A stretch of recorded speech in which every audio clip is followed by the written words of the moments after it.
bantay kontra scam. Mandawi naghimo og ordinansa patok sa pre-registered SIM card mga katropa. City Hall Report. Italya sa report sa Renato kini piragi sa pagpamati ni katropang Almi Mata. Live report.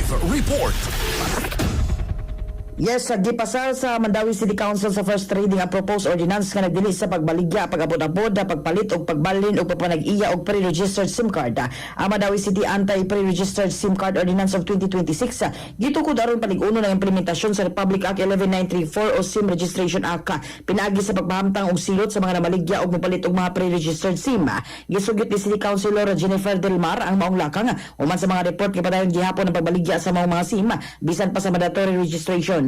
Ubos sa mga ordinansa, bawal sa dealers, retailers, sa distributors, online sellers o individual ang pagbaligya o pagpalit og pre-registered SIM laki paggamit og piki nga identity o pagbalin sa ownership nga dili mosunod sa balaod. Kung maaprubahan, mahimong makamulta og 5,000 pesos ang mga mulapas.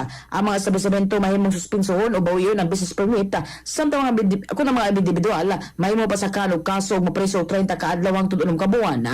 Giyatagan usab og gahom ang business permit and licensing office nga mag-inspeksyon og monitor uban sa koordinasyon sa kapulisan, NTC ug JICT.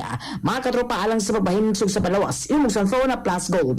Alang sa naghiusan Pilipino para sa Pilipinas, kininyong katropa Almi Mata, XFM News. XFM Report. Cellphone Plus Gold. Mapalit sa mga butika sa inyong lugar.